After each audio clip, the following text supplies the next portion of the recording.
Welcome to the Republican Professor. I'm your host, Dr. Lucas J. Mather. Today is Tuesday, 13 January 2025, years after Jesus. And we're in the new year. We're in full swing. We're back in Theological Ethics by Helmut Thielicke, Volume 2, Politics, published by Fortress University Press. I think it's 1969, and we'd like to thank Fortress Press for making this material available. Go to Fortress's catalog and buy something. Buy something. Reward publishers for good work. And this is great. I got this copy at Old Capitol Books in Monterey, right there on Alvarado Street, across from Nick the Greek restaurant. Yeah. It used to be over there at 559 Tyler, recall. Before that, it was Haven Books. Remember that? And that was pretty much across the street from Pete's Coffee. It's just a short little jaunt there. But they had to downsize when the lockdowns happened. They lost that property. That was a really good property there, 559 Tyler. Anyway, Helmut Thielicke is our guest through his theological writing. And what makes Helmut Thielicke a wonderful guest for the Republican Professor podcast? Gosh, he's been on the podcast now, what, a dozen times maybe? I don't even know. Started having him on as a guest, I think, in 2023 or 24, um, through his theological writings. And we're going to do a fair use, make it transformative reading. We'd like to thank, of course, Helmut Thielicke for writing it. He's since deceased and passed away, so he can't come on in person. I would have otherwise asked him to come on. So he joins us through his writing, and he had two PhDs, one in theology, one in philosophy. That is quite an impressive accomplishment, if I do say so myself. He was, of course, educated in Chamonix, yeah, oh yeah, and he lived through the rise of National Socialism. Sometimes it's called fascism, sometimes it's called Nazism. And when we kicked the National Socialist butt over there, we needed help from the other socialists, the Stalin socialists, made a deal with Stalin, and Stalin took half of Germany, not quite half, but the part that had Berlin. Didn't get all of Berlin, but he wanted all of Berlin, but he didn't get all of Berlin. There was a West Berlin and an East Berlin, and there's a West Germany and East Germany. And it was a disaster in the Cold War for a long time. Helmut Thielicke lived through that whole thing. He taught at the University of Hamburg, finishing out his career reflecting on the Bible and politics. So that's why we have Helmut coming on. I don't necessarily agree with him. I don't contingently agree with him on everything. Little philosophy jokes there. Yeah, we don't agree on everything, but I think he's a wonderful model for theological reflection. And so I'm going to make you listen to him. Okay. So sit there and listen. We're on chapter 5, the relation of ideological tyranny to the authoritarian state. And I want you to just remember, guys, he saw it firsthand. He saw the Nazis. He saw the communists take over East Germany. He saw it for decades. It's quite scary. And I want you to consider a theory here. The theory is that there's a spirit behind this kind of tyranny. I think it's the same spiritual presence. I'm going to go Frank Peretti on you. If you don't know, if you know, you know. If you don't know, you don't know. To be tautological. There's the same spiritual presence of tyranny on the democratic plantations, slavery plantations that we had in the United States that Republicans fought very hard to get rid of at great cost, at great cost. And the Democrats tried to keep on holding on for decades, almost like an entire century after the Republicans' victories. I think it's a spiritual battle. I really do. I spent 6 years in seminary studying the Bible in the original languages, studying philosophy, studying church history, metaphysics, epistemology, logic, philosophical ethics, social ethics. Like I said, church history. Did I mention that? Theology. So let's get into it. I'm not going to explain everything he talks about. I want you to just listen to it. Let it wash over you. If you feel like pausing it to look up a reference, I recommend you do because he's going to get into the Bible right away. But he's going to assume a familiarity with the Bible that you may not have. I don't think it's going to be something that's insurmountable for you, but it might take a little bit more elbow grease. Like, for example, you might have to look up some passages if they don't come readily to mind.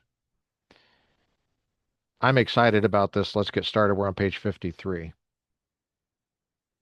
Again, go to uh, Fortress Press's catalog, pick you out something and purchase it. Or get it used. I got mine used.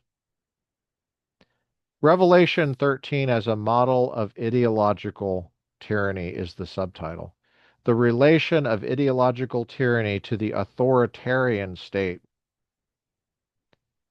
Revelation 13 as a model of ideological tyranny. We now return to the question with which we began this section. So starts Professor Helmut Thielicke on page 53. The question as to how the ideological tyranny of today is related to the authoritarian state of older times. We recognize at once that while there is a clear line between the older authoritarian state and modern democracy, so that Paul's statements in Romans 13, this is your cue to go look that up. If that doesn't immediately come to mind what that is, go look it up. So that Paul's statements in Romans 13 may indeed be applied to the modern democracies, there is no such link with the ideological tyranny of the 20th century. Applicable to a state thus controlled by totalitarian ideology is not Romans 13, but Revelation 13. That's a huge thing he just said. It's a huge thing he just said.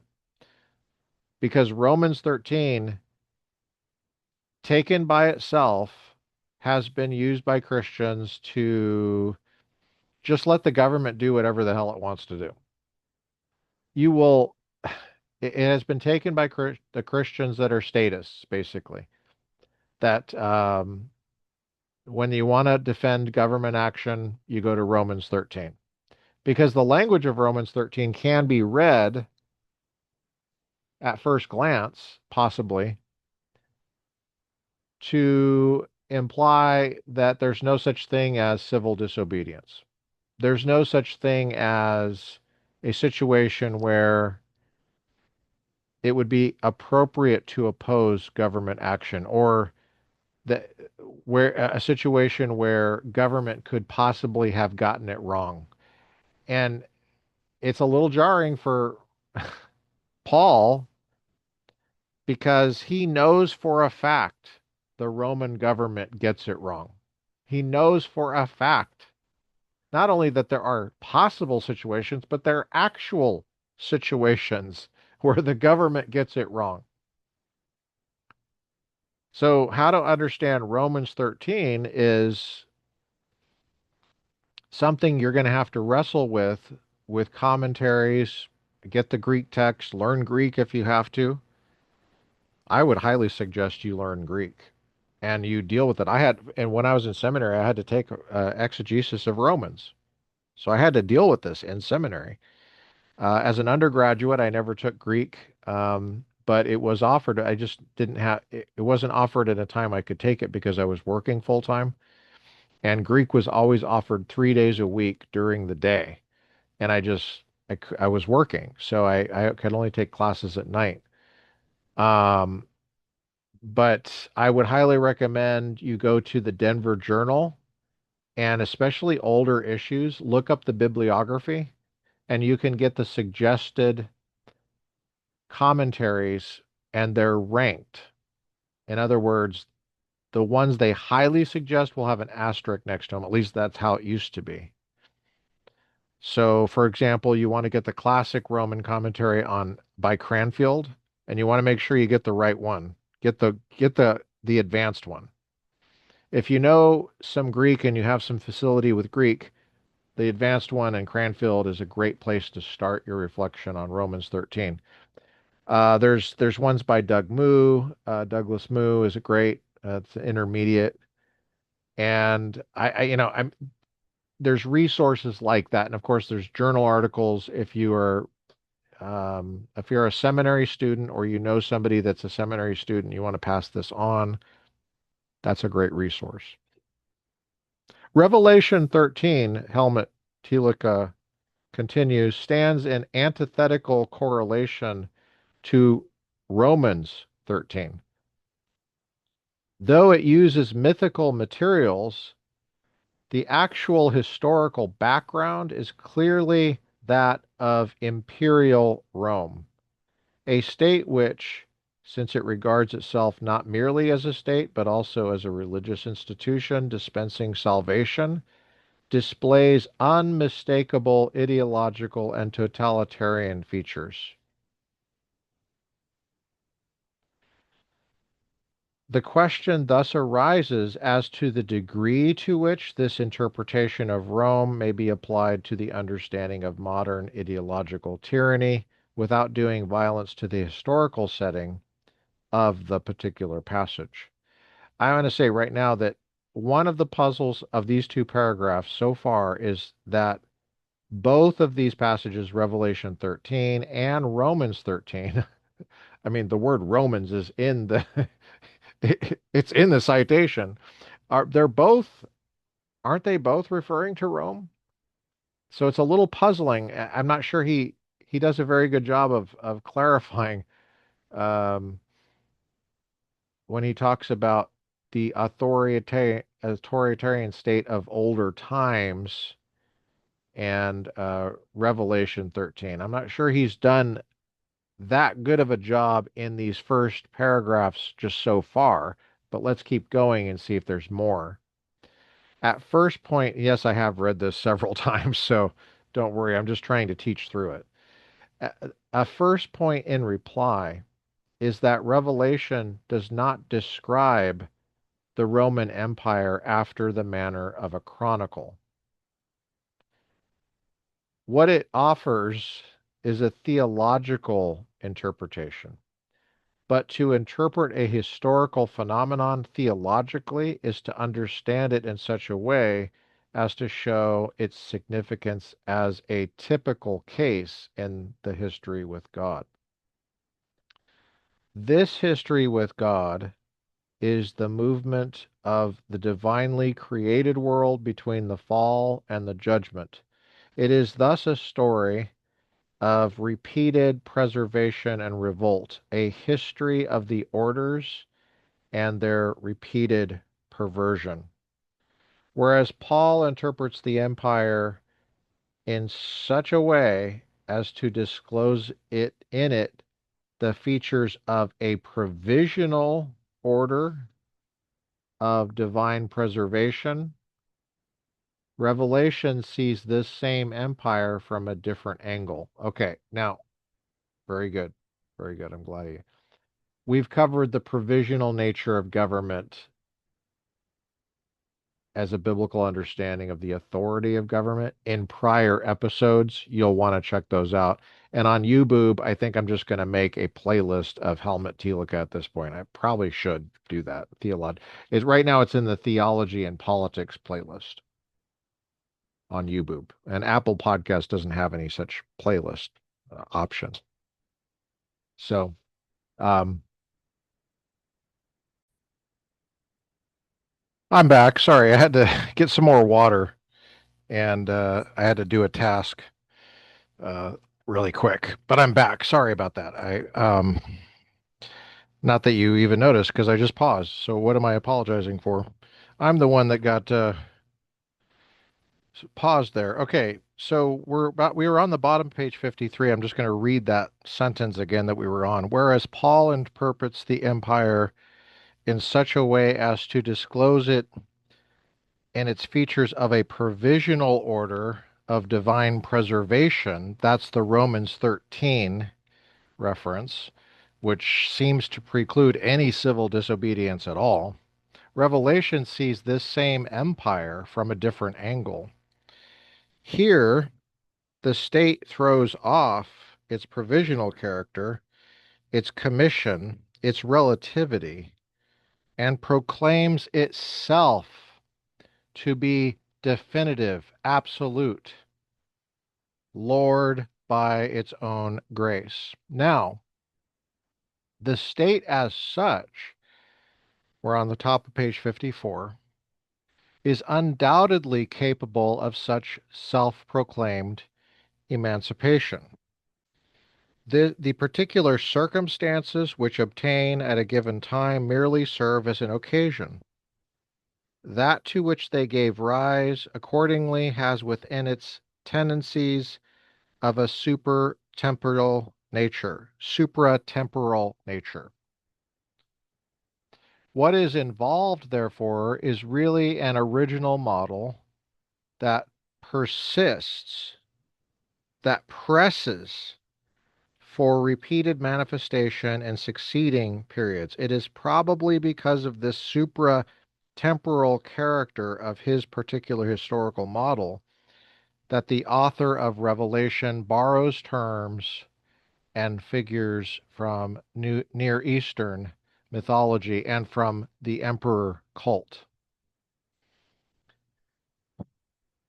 I don't think he has to go that way, but okay. This is Helmut's lecture here. It is wrong to suppose that a statement must either be mythological or have reference to only to the concrete political situation of the particular period in question. The falsity of such an alternative becomes apparent the moment the particular case is regarded as a model that can be continually repeated and consequently is just one manifestation of a law which obtains in the history with God. The law involved here is not the law in the members of the individual, Romans 7:23. It is the law in institutions.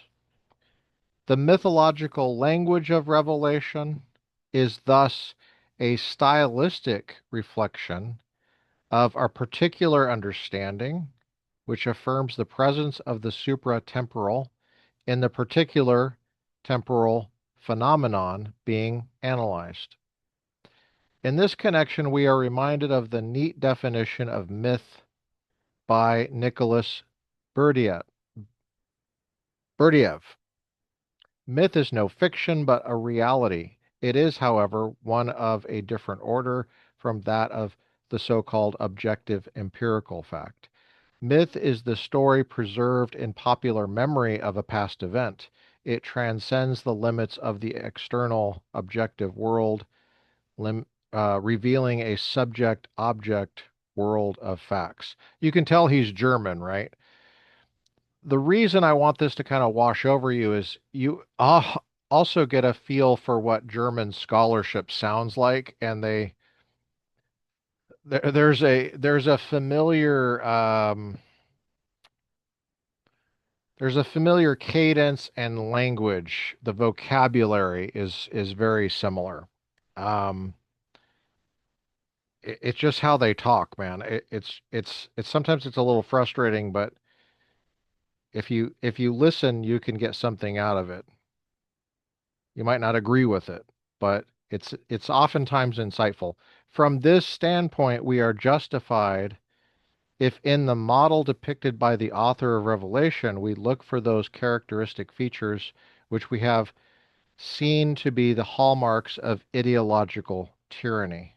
Among these may be mentioned the self-absolutization of a creaturely phenomenon and the resultant idolatry, the reduction of the human spirit to a mere instrument for the practical exercise of power, propaganda, slogans, the establishment of the state as the secular anti-church.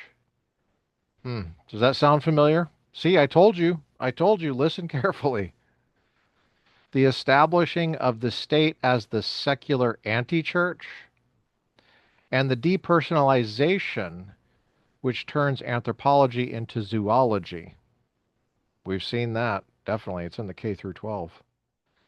These features will clearly appear in the 5 points here to be considered. First, that the beast is said to rise up out of the sea, Revelation 13:1. It might be good for you to have Revelation pulled up. I could do it right now, but I'm not gonna. I'm gonna let you do it. You have a Bible, right?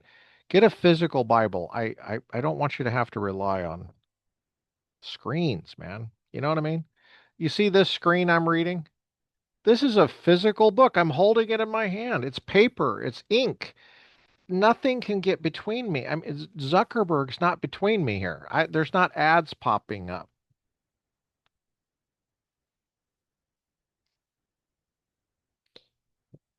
First, the beast is said to rise up out of the sea, Revelation 13:1. That the beast is said to rise up out of the sea is a mythological way of saying that it has its starting point in the depths of the world and that the direction of its movement is upward from below.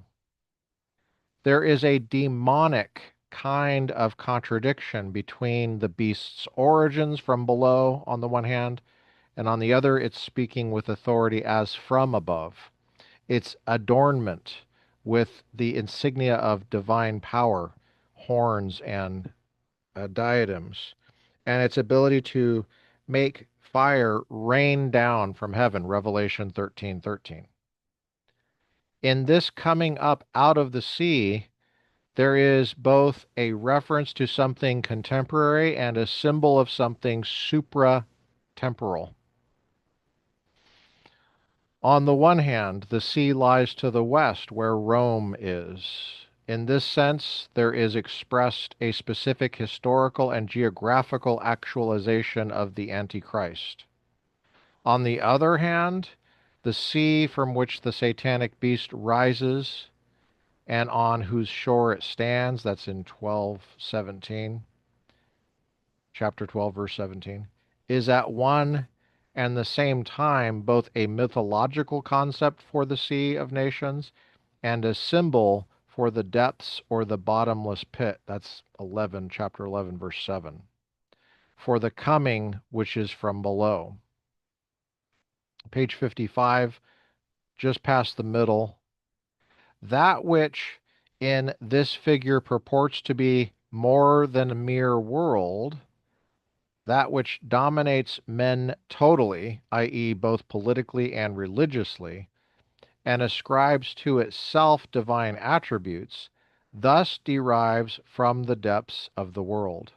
What is involved here is a demonic inversion of creator and creature. Right down to the last detail, it represents a seductive imitation of God, and hence an abysmal phenomenon in the fullest sense of the word. I'm going to take I'm going to mute this really quick so I can take a drink of water.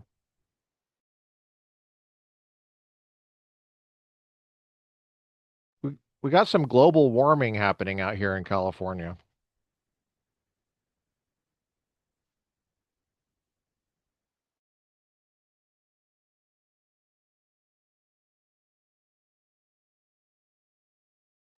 And then in the rest of the world, it's local warming. That was a stupid joke. Okay, let's continue.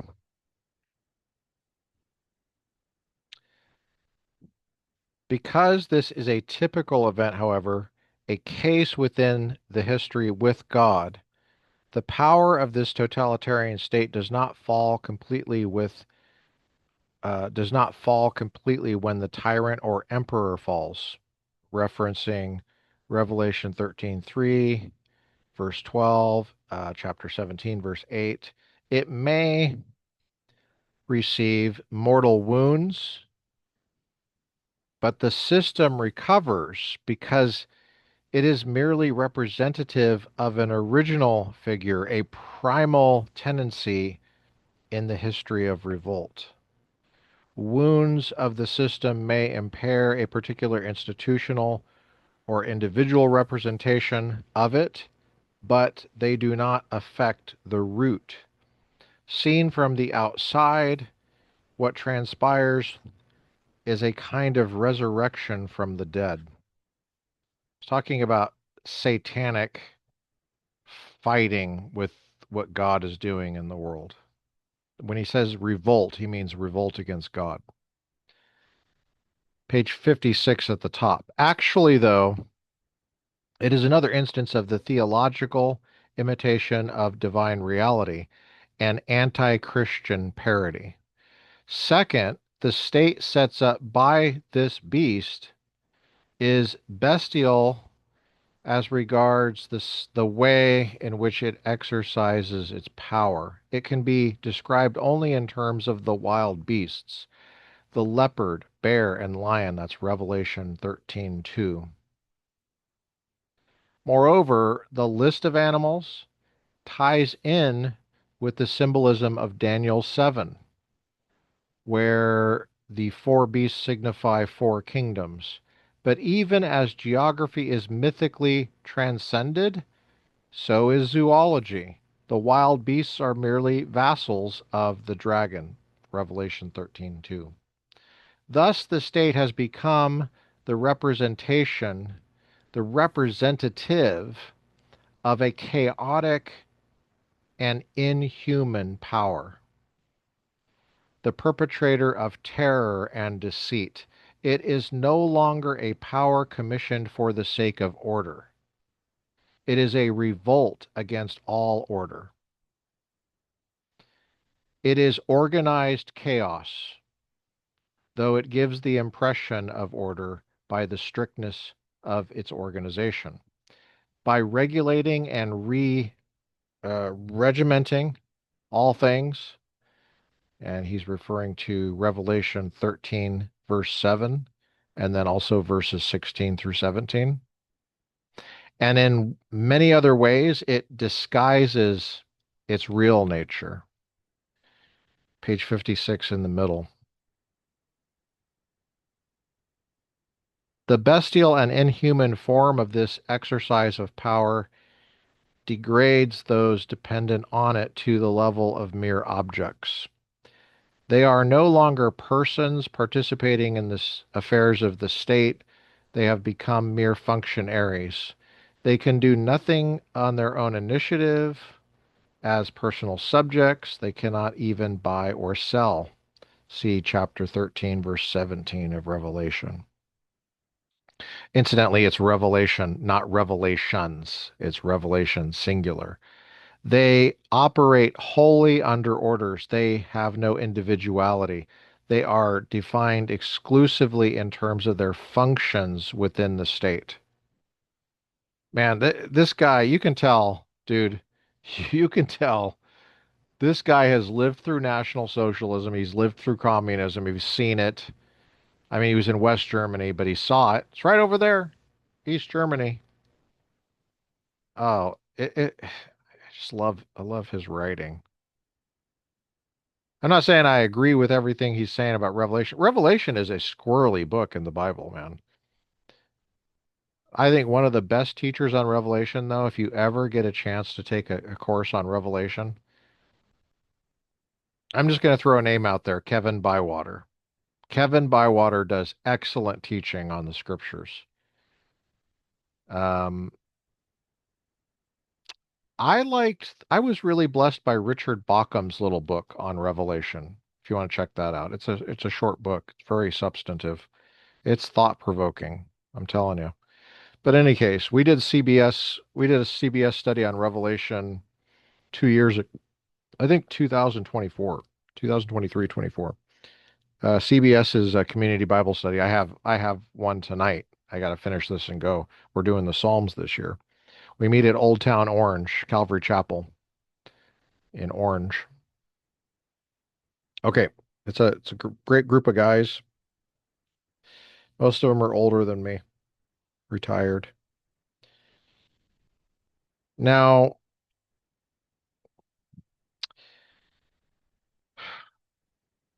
this is hard to read too. Okay, so they can do nothing on their own initiative. As personal subjects, they cannot even buy or sell. See Revelation 13:17. They operate wholly under orders. They have no individuality. They are defined exclusively in terms of their functions within the state. They are characterized by nothing, not even their humanity, but the marks, the charagma they receive from the state. And that's Revelation 13:17. Also see chapter 14, verse 9. Here again, may be seen a devilish imitation of the manner in which God characterizes his people. For God too marks his people. Uh, Paul bears on his body the marks of Jesus, Galatians 6:17. And the 144,000 have the Father's name written on their foreheads, Revelation 14:1. But this marking from above confers freedom. Wow, what a striking sentence. But this marking from above confers freedom and makes men to be persons, whereas the characterization from below plunges into bondage and inhumanity. Okay, that was the second point of five. Here's the third. Third, the beast demands worship. It claims to be the ultimate power. It pretends to be God and diverts worship from God to itself. Page 57 at the top. Again, we're in Ideological Tyranny and the Authoritarian State. Theological Ethics, Volume 2, Politics by Helmut Thielicke. And the subtitle of this section is Revelation 13 as a Model of Ideological Tyranny.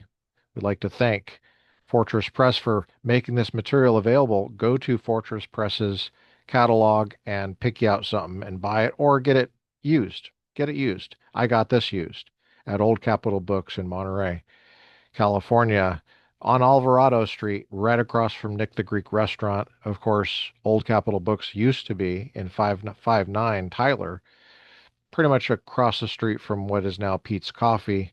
Used to be Haven Books.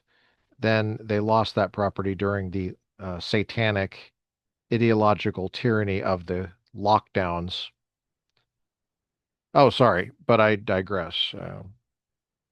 Incidentally, if you want to follow me on Substack, go to Republican Professor on Substack.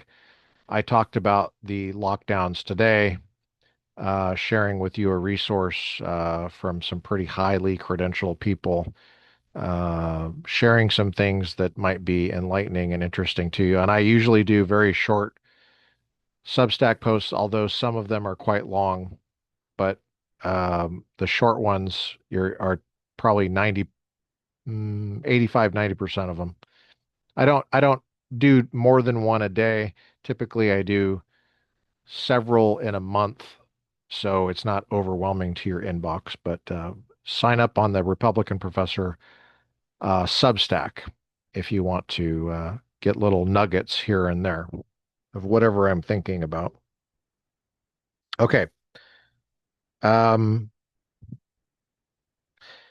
as the object of a false belief, it uses the binding power of faith to extend its own power. It has itself venerated in the form of an image, Revelation 13:14. It utilizes the power of suggestion inherent in symbol and pseudo-religious ceremonial in order that its rule may not stop with a terror-based dominion of the externals of life, but extend into the very souls of men. Wow. It ideological, ideol, it ideologizes everything.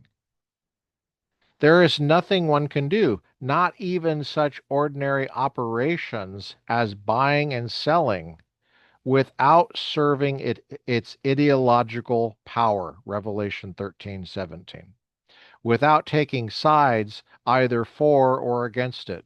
Does this sound like familiar? It's creepily familiar to me. And I'm not going to tell you what I'm thinking about. I want you to tell me what you're thinking about. Thus, does the beast achieve a total presence.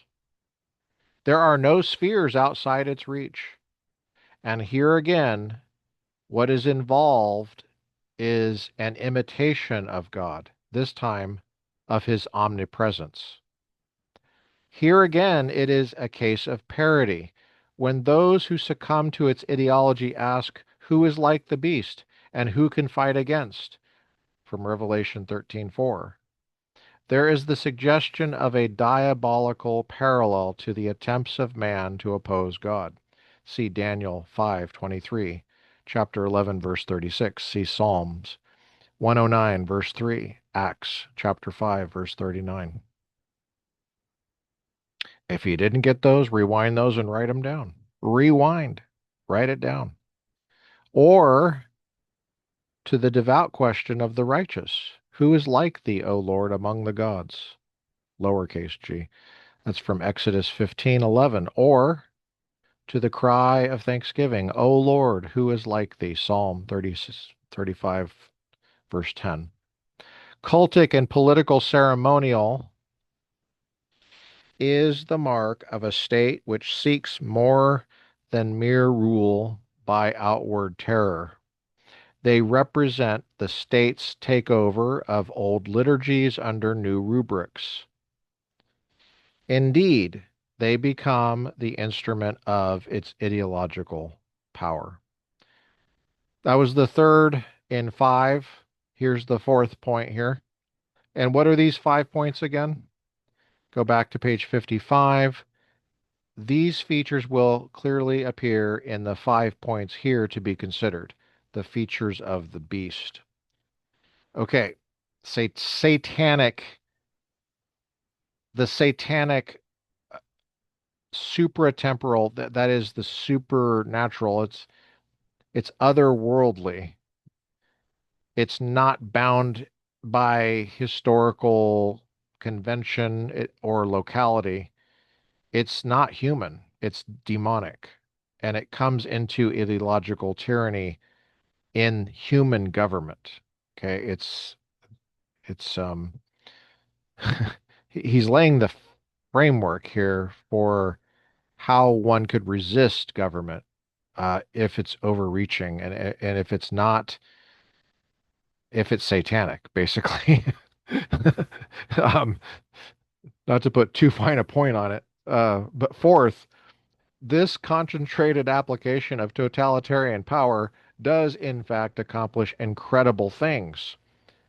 See Revelation 13, verses 13 through 14. Things which are regarded as miracles, disruption of the laws of nature. One may see yet another expression of the pathos of this autonomous power in the presumption that the natural laws of genetics can be amended to include the thesis on the inheritance of acquired characteristics. If you know, you know. In the field of literature, I think he was referring to Nazi experimentations on people, which we did that too. The CDC ran, along with the public health, government public health ran Tuskegee from 1932 to 1972 in Macon County, Alabama, I think, or Georgia. I think it was one of those. Syphilis, black men, look it up. And CDC has never apologized for that. Bill Clinton finally did. That's pretty scary, dude. That's pretty scary. It started under Democrats, 1932. Look up who was in power. Not only in those states, the southern states, not only in those states, but of the federal government. Hmm.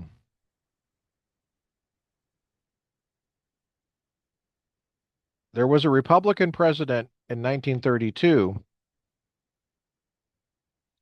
named Herbert Hoover, but he lost the election to Franklin Delano Roosevelt, who continued, his administration continued this overreaching power. And it was in these Democratic states, states dominated by the Democratic Party. I'm not sure that Herbert Hoover knew what was happening, but you would think that when Delano Roosevelt gets in there with his expansion of government and his desire to keep control of the executive branch, which is a good thing, you would think that he found out about this. I don't know. I don't know the history, but all I know is he won 4 elections, and another Democrat came after him and won an election. I don't know what Eisenhower, if Eisenhower knew anything about it. Of course, Eisenhower uh, was beaten. Well, he didn't run a third time, but Eisenhower's VP, Richard Nixon, was beaten by a Democrat named Kennedy. And then Goldwater, a Republican, was beaten by a Democrat named Johnson in the 60s. Finally, Nixon comes in 68, and then by 1972, it's done, right? Nixon is in power, so it ended with Republicans. It's pretty sad. It's really disgusting. I did a I did a post on it on my Substack today. Today is January 13th, 2026, years after Jesus. So, um,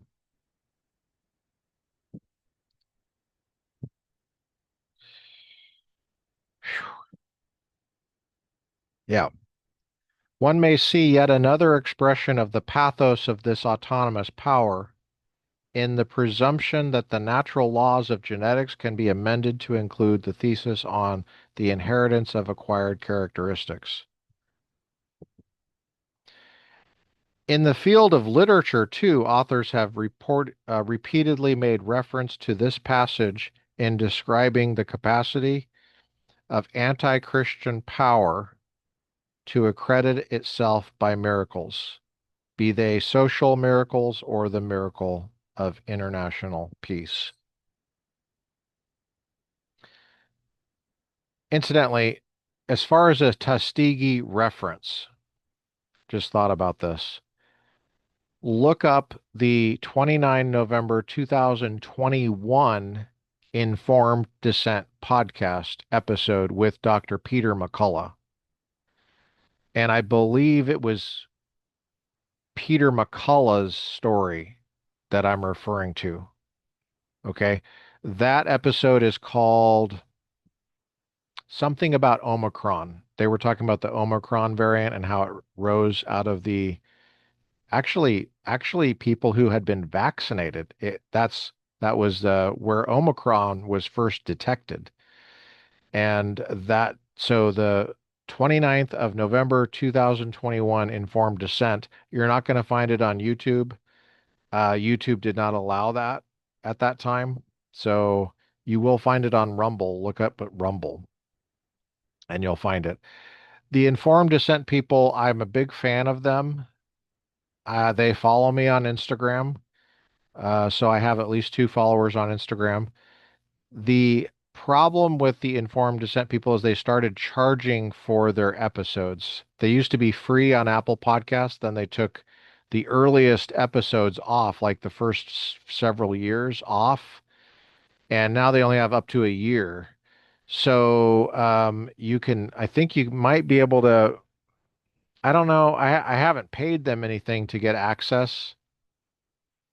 So I don't really know. I know that he inboxed me on Instagram, Mark McDonald did, to respond to my complaint that I couldn't cover them on the podcast anymore with if they have a paywall.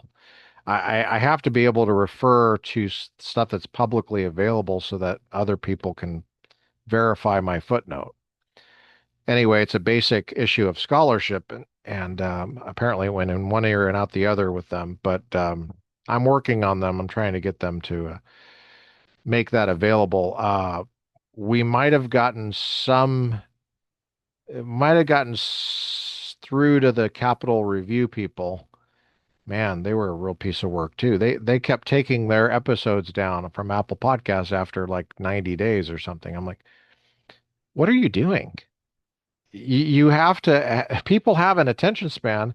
They might get to it 2 years later and it might be kids and they need to be able to hear what you said 2 years ago, you idiots. What are you doing?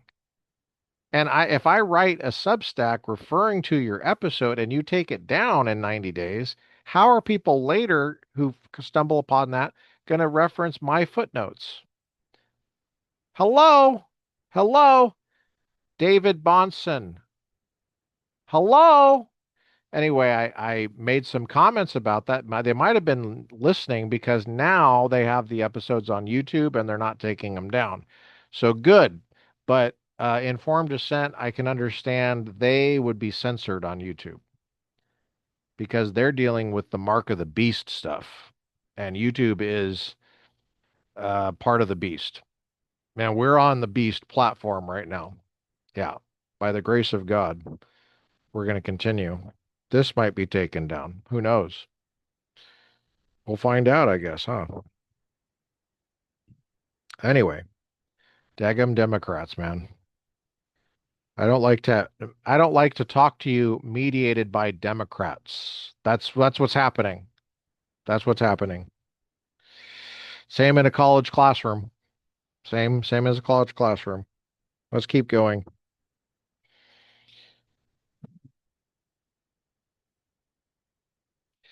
The one who wields ideological power thus makes himself to be an idol. Page 58 at the top. The emperor accepts such titles as Divus Augustus, Dominus Adus, Potens, Terram, Dominus, Terrarum, Dominus. Sorry, those titles again. Divus Augustus, could be Deus Augustus, but Dominus ac Deus, Potens Terram Dominus. Sorry, I screwed it up again. Potens Terrarum Dominus. The inscription from Tegea speaks of the 69th year of the first Perusia of the god Hadrian in Greece. Christians, too, have noted and referred to this parallelism between the Perusia of Christ and that of the emperor. Indeed, this may have been what caused the seer to speak of the faithfulness and alertness of those who are not guilty of confusing the two. That's from Revelation 13, 9 through 10, chapter 14, verses 4 through 5. When he speaks of the seer, he means the writer of Revelation, I think. Fifth, the parallelism goes further. In Revelation 13:11, we read of the rising of the second beast. And this second beast is related to the first in that it exercises the authority of the first. Chapter 13, verses 12.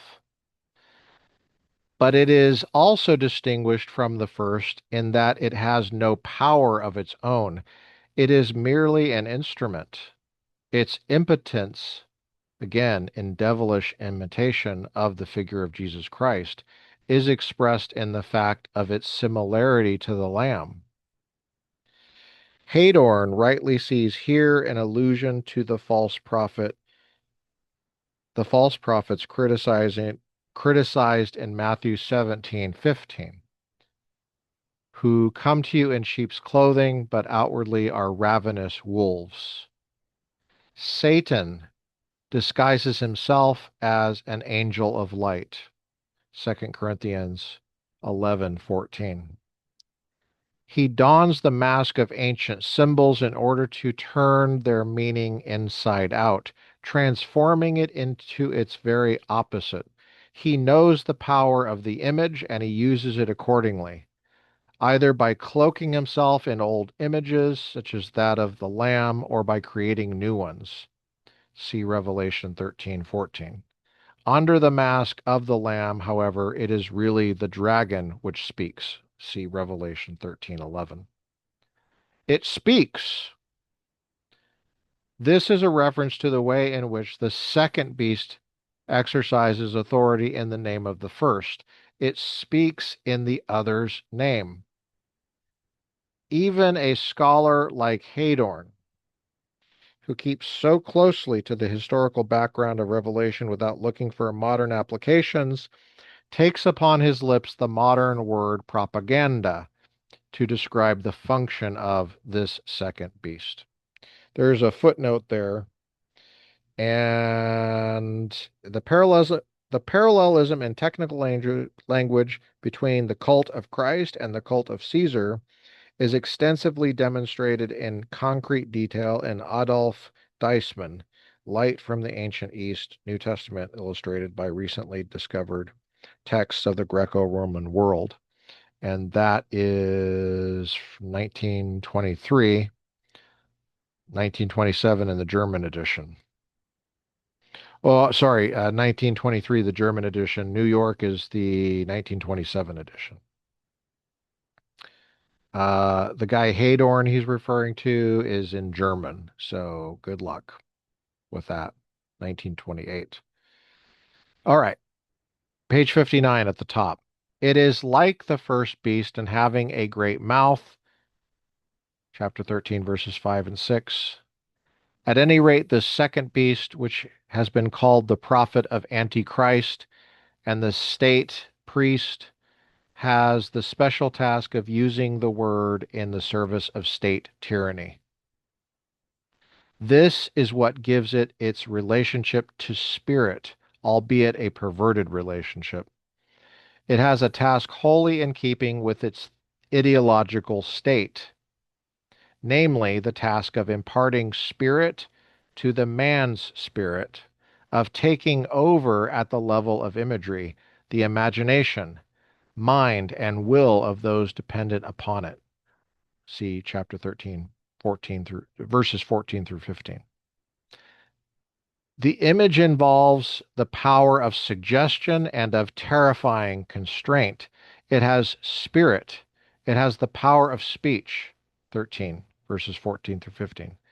It is omnipresent, a matter of fateful necessity. Chapter 13, verses 16 through 17. Its task, then, is to complete the external terror by inner conquests. This is really important. Listen to this. Its task is to complete the external terror by inner conquests. What would otherwise be only a limited dominion by force exercised apart from spirit, speech, or power of persuasion is transformed by this second beast into a total domination of the whole man. Here, then, is the prototype of totalitarianism, in which may be seen quite clearly and legitimately the lines of the modern ideological tyranny. Page 59 in the middle. From what has been said on these 5 points, it is no wonder that this New Testament model of ideological tyranny has always stimulated the imagination and has been instrumental in shaping various depictions of the totalitarian ruler. This has happened not merely when an actual historical figure such as Hitler or Stalin has been interpreted in terms of this pattern in Revelation, but also in its turbulent periods of history when totalitarian figures have been imaginatively conceived along lines which are simply an extension of the uh, apoc- apocalyptic outline that's referring to Revelation, the apocalypse. Indeed, such portraits have often come to be regarded as truly prophetic when situations subsequently arose which were actually comparable to those originally portrayed. Notice he said Hitler or Stalin. Yeah, firsthand experience with both of them because of Germany. Germany again. He lived through Helmut Thielicke, this scholar, double PhD, history and philosophy and theology, lived through National Socialism and then somehow survived that, lived through the partitioning of his country from into a huge chunk of it into communism, communistic socialism, a satellite of Stalin, the Union of Soviet Socialist Republics, USSR. I'm going to take a drink of water. I'm muting it.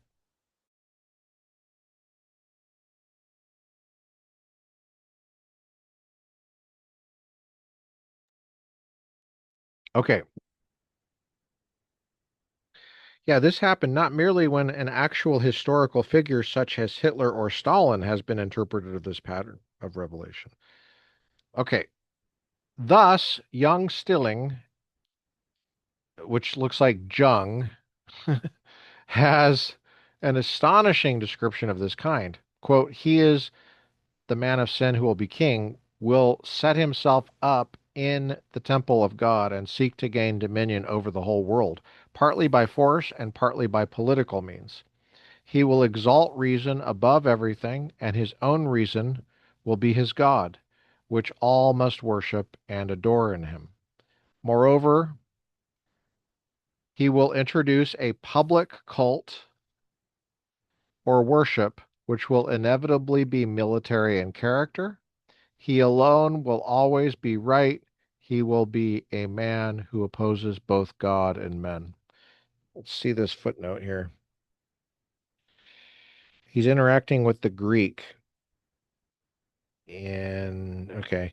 Schleer suggests that the haughty, that's in the Revised Standard Version, or the great, that's a King James Version. Don't you love he's reading the King James Version? So this guy Schleer suggests the haughty or the great things, the megala, and he's got the Greek text there. It's in Greek. I'm glad I can read Greek because I wouldn't be able to tell you how to say that. The megala, we get the word mega, okay. Attributed to his mouth the mighty speeches and elevated words, may again be an allusion to the imitation of the mighty works, the megalea of God extolled in Acts chapter 2, verses 11. Well, I didn't look up those references, but he does actually have the Greek text sometimes, and you might be able to see it there if you see it there. Well, if you can see it, then great. If you can't, sorry. You'll see it if you get the copy of the text. Get the copy. Get a copy of this. You can find it. Okay, we're on page 60 at the top. We have just a little bit left to go. Um,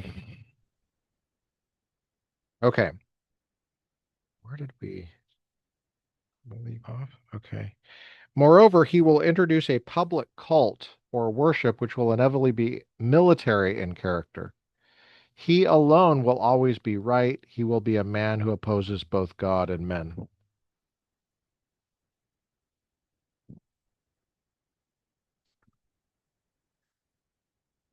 Finish that part, right?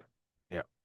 He will exalt reason above everything, and his own reason will be his God, which all must worship and adore in him. Moreover, he will introduce a public cult or worship which will inevitably be military in character. He alone will always be right, and he will be a man who opposes both God and men. We thus maintain that the tyrannical state of revelation is not really a state at all because it misses the very point of statehood. So far from regarding itself as a provisional order set up by God to do emergency service, it actually usurps for itself the authority of God Himself. Such a state cannot by any stretch of the imagination be coupled with democracy as if both were as if they both were both in some sense direct relatives of the legitimate authoritarian state. Because the ideological tyranny is not a state, but an anti-church, Luther's doctrine of the two kingdoms cannot be applied to it. For the heart of this doctrine is the insight that the world and its representatives, e.g., the state, know themselves to be only the world. This fact is very important as regards the proclamation of the church in the totalitarian state. Those who attempt to find in Luther's theology a parallel to the statements of Revelation and to align his view of authority with this totalitarian and demonic perversion of authority invariably come up against his many warnings against confusing the office of emperor with the office of bishop.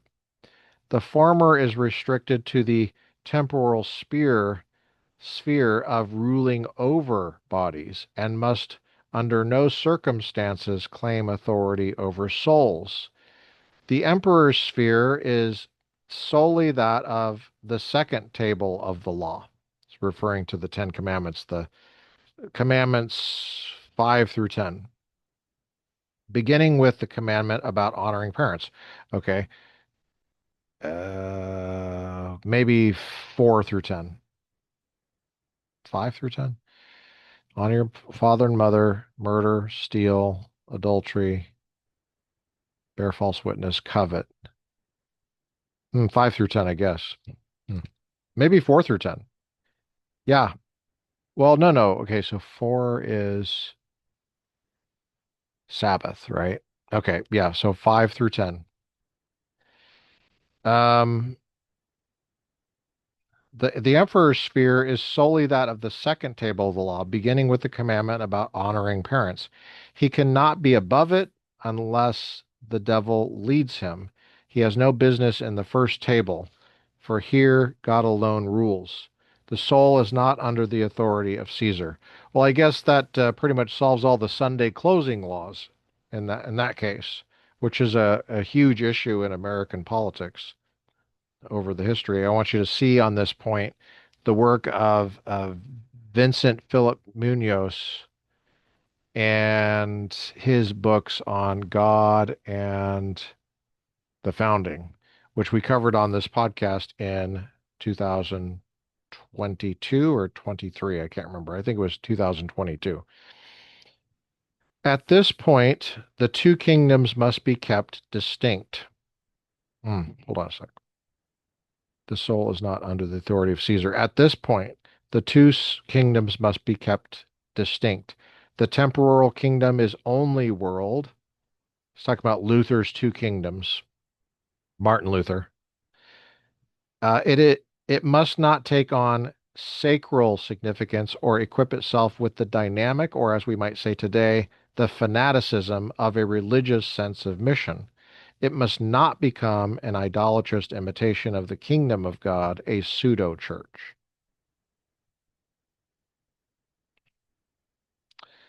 The danger in this respect was particularly great during the Turkish wars. For the Turk was not just an enemy of the empire in a political sense, he was also a pagan who would extirpate Christianity if he were victorious. The emperor was thus tempted to regard his war against the Turks both as a normal war of defense and also as a religious crusade in the name of Christianity, not merely of the beleaguered nation. He would fight and beat back not just the national enemy, but the Antichrist. Hmm.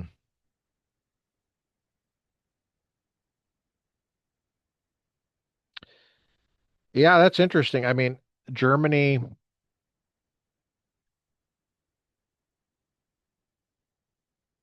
of course, was aligned with the Turkish Empire in World War One. That's what the book Lawrence of Arabia is all about, trying to the British finding a break within the Muslim world to pit the Muslim world against itself so as to help Britain win against Germany because Germany was allied with the Turks who controlled the Middle East in the name of Islam. But this, for Luther, was a dangerous error. Interesting.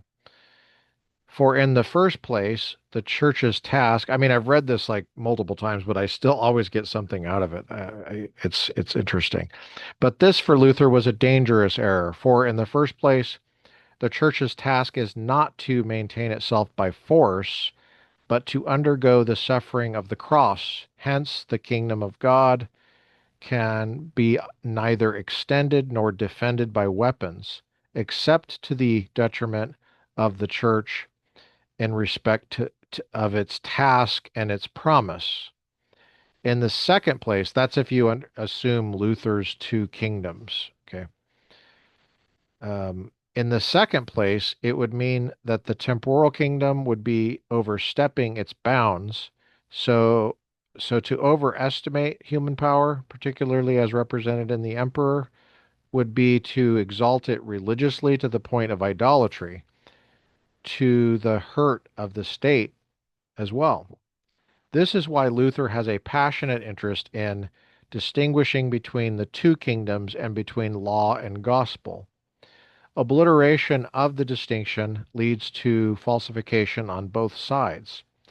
If we take what Luther regarded as an overextension and follow it backward as far as Revelation 13 and forward to the modern totalitarian state, we discover what all three forms of perversion have in common. In the first place, the state goes beyond its lawful control of body, goods, and the externals of life to claim the whole man. In the second place, to accomplish this absolutization, it uses an idolatry, an ideology, which is pragmatic and which has its goal the enhancement and extension of the state's own power. Within its own pragmatic sphere, this ideology can assume a variety of forms. It can make use of contemporary myth, as in Revelation 13. It can command what passes for science, as in communism.